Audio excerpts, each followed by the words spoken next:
Bonjour et bienvenue dans l'entretien de France 24. Aujourd'hui, nous recevons le président de la République du Congo, Monsieur Denis Sassou Nguesso. Bonjour et merci de nous accorder cet entretien. Vous avez été reçu au Palais de l'Élysée par votre homologue François Hollande. Avez-vous évoqué l'épineux dossier des biens mal acquis qui parasite un peu les relations entre Brazzaville et Paris ? Oui, on l'a évoqué très rapidement parce que nous avons pour l'essentiel parlé de la coopération entre nos deux pays qui se portent bien, des questions internationales aussi, des situations difficiles en Afrique comme au Mali, en République centrafricaine, en République démocratique du Congo et ailleurs, de la Syrie, la Corée. Donc, des biens mal acquis, on a parlé très peu, comme nous l'avons fait en marge du sommet de la francophonie à Kinshasa. Mais en ce qui nous concerne, nous avons essayé de faire valoir un seul principe, c'est celui de la non-ingérence dans les affaires intérieures des autres États.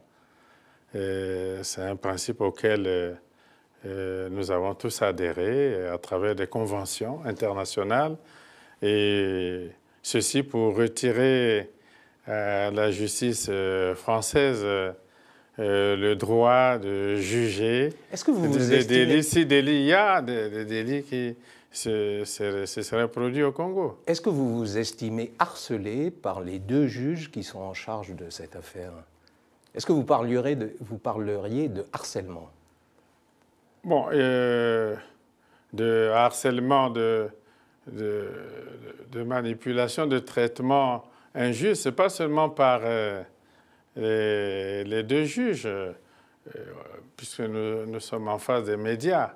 On pourrait aussi dire de harcèlement par les médias qui ramassent souvent n'importe quoi et le diffusent, mais cela ne nous retire pas le sommeil quand même.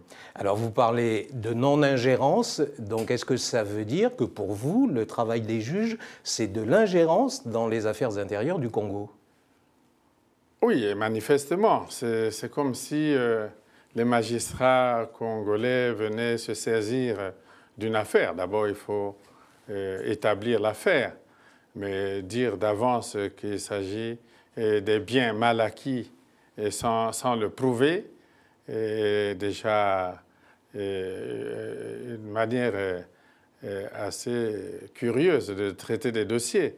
Mais même s'il y avait délit établi, détournement ou corruption, je ne sais pas quoi d'autre au Congo, je pense que la justice française n'est pas habilitée à traiter des délits qui se produisent au Congo, pas plus que la justice congolaise ne pourrait venir ici en France prendre des affaires pour les traiter à Brazzaville.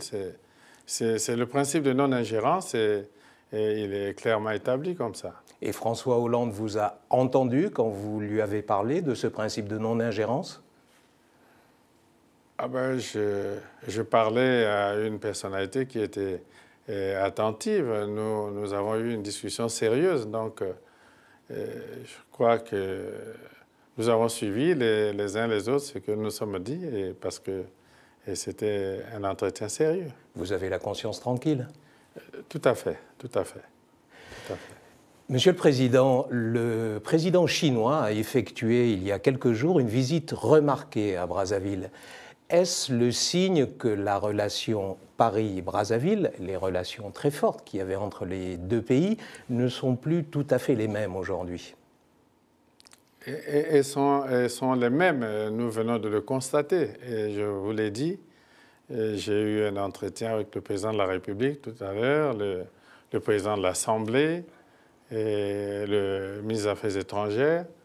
Et au déjeuner de travail, à la table, nous avions des patrons de grandes entreprises françaises au Congo, comme Total, comme Vinci, et se sont plutôt félicités de la relation qui existe entre nous. Maintenant, la relation avec la Chine, oui, elle est ancienne. Le Congo fait partie peut-être des quelques 4-5 premiers pays africains qui avaient reconnu la République populaire de Chine aux années 60. Nous l'avons reconnu en 1964. Mais il n'y a pas une volonté de diversifier un petit peu les partenaires, de ne plus être dans ce face-à-face presque exclusif avec les Français et Paris? Mais on ne l'a jamais voulu ainsi. La mondialisation elle-même suggère que tous les pays soient ouverts à la coopération, au commerce et au développement dans les rapports les uns avec les autres. Et nous avons toujours entretenu, voici aujourd'hui 49 ans, et l'année prochaine nous allons célébrer le 50e anniversaire des relations avec la Chine. Et nous avons toujours entretenu ces mêmes relations avec la Chine et avec la France, même au moment les plus chauds de la guerre froide. Donc ce n'est pas nouveau. Monsieur le Président, vous êtes médiateur dans la crise qui a secoué la République centrafricaine. Une question toute simple. Est-ce que selon vous, Michel Djotodia est aujourd'hui président de la République centrafricaine? Bon, nous, dans le cadre de l'Union africaine et la communauté des États de l'Afrique centrale, nous avons dénoncé le coup d'État en Centrafrique et avons proposé une autre démarche plus consensuelle.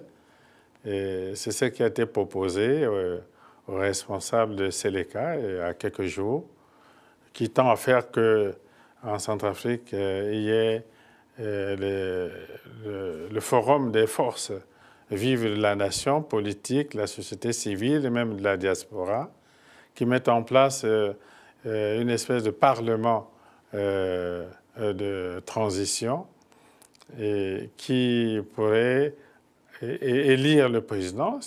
Le président pourrait être Michel Djotodia, mais nous voulons qu'il y ait des institutions de transition avec un peu plus de légitimité. Mais élire un président dans combien de temps? Dans 3 ans comme Ah non, maintenant. Le Parlement de transition va être mis en place dans quelques jours, quelques semaines. Et c'est ce Parlement de transition qui va être une espèce de constituante, qui va préparer une prochaine constitution et va élire le président de transition. Et nous pensons que c'est ainsi qu'on pourrait évoluer vers la mise en place d'institutions définitives et démocratiques. Le fait que Michel Djotodia reste au centre du jeu politique en République centrafricaine, ça ne vous pose pas de problème? Cela ne nous posera pas de problème quand il sera élu par le Parlement de transition. Ce serait déjà un peu plus de légitimité. Et là-dessus, vous êtes d'accord avec les Français sur ce processus de transition et sur le calendrier? Il n'y a pas encore de calendrier précis. Je pense que les amis français s'accorderont avec l'Union africaine et la communauté des États d'Afrique centrale pour que nous agissions de cette manière-là. Monsieur le Président, vous menez une autre médiation chez votre grand voisin en République démocratique du Congo. Vous avez reçu à Oyo, dans le nord de votre pays, vos homologues ougandais et vos homologues rwandais. Est-ce que vous avez aujourd'hui l'assurance qu'ils vont arrêter de soutenir les rebelles du Kivu, les fameux rebelles du M23? Bon, je ne dis pas qu'ils soutiennent les rebelles du Kivu ou du M23. Ce qui est certain, c'est que dans les consultations que nous avons avec le président Museveni, le président Kagame, le président Kabila, nous travaillons tous ensemble pour aller vers une solution de plus de stabilité dans les pays des Grands Lacs et plus de stabilité, de sécurité à l'est de la RDC et progressivement aller vers un peu plus d'harmonie au sein de la République démocratique du Congo surtout après les remous qu'on a connus à la suite des dernières consultations électorales.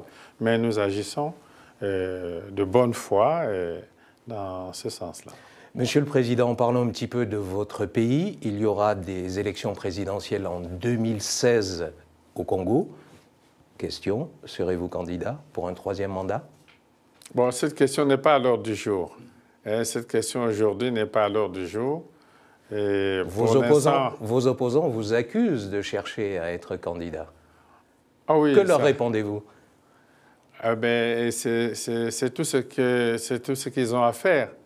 Mais nous avons un programme important à exécuter. Bon, vous voyez qu'ils disposent de beaucoup de temps pour eux s'occuper des questions qui ne nous préoccupent pas pour l'instant. Monsieur le Président, merci de nous avoir accordé cet entretien. Merci à vous de nous regarder sur France 24. L'information continue.